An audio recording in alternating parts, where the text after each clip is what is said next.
Top 8 scariest ghost and paranormal activity caught on camera. Number 8. The Brown Lady.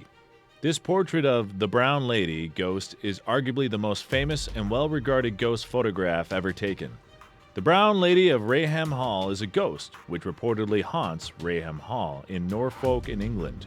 It became one of the most famous hauntings in Great Britain when photographers from Country Life magazine claimed to have captured its image, and it was published in the December 16, 1936 issue.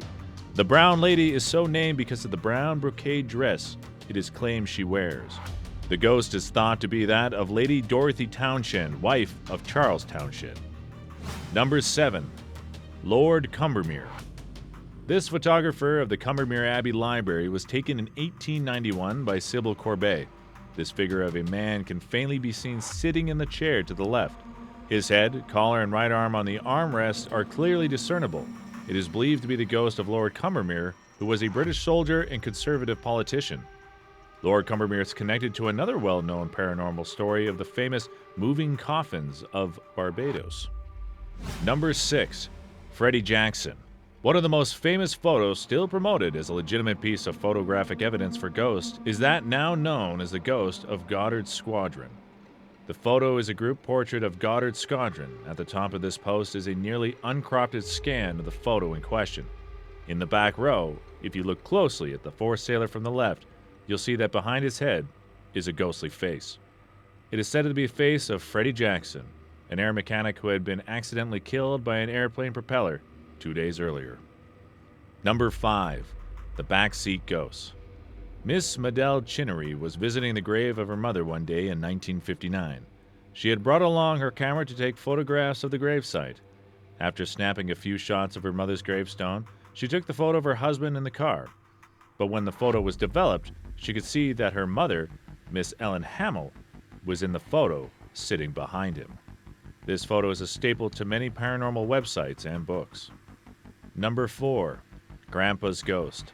One of the most remarkable examples of ghost photography from more modern times has been the case of the photograph taken by one Denise Russell. After bringing her mother to the retirement home, there was a picnic put on for the residents and families. This was one of the 2 photos taken that day. The family really loved the photos and made a few copies, and 3 years after it was taken, they noticed a man in the back, and it was unmistakably their deceased grandpa who died 13 years prior to the photo. Number 3. Cemetery Ghost Baby. Visiting the grave of her daughter in a cemetery in Queensland in 1947, a woman named Miss Andrews took this picture of what she thought was a bare grave. She was shocked to see, when she got the film developed, that there seemed to be the figure of a child sitting on the grave. Miss Andrews didn't recognize the child, and her own daughter died at the age of 17, much older than the apparent age of this infant. A paranormal investigator in the late 1990s, Tony Healy, visited the site and discovered the graves of the 2 baby girls. Number 2. Electric Chair Ghosts. Engineer Fred Luchter was hired by the state of Tennessee to evaluate, modify, and update its electric chair, which it used for executions. The heavy oak chair was made from the wood that was once a part of the state's old gallows. He took several photos of the chair before he started work to document his progress.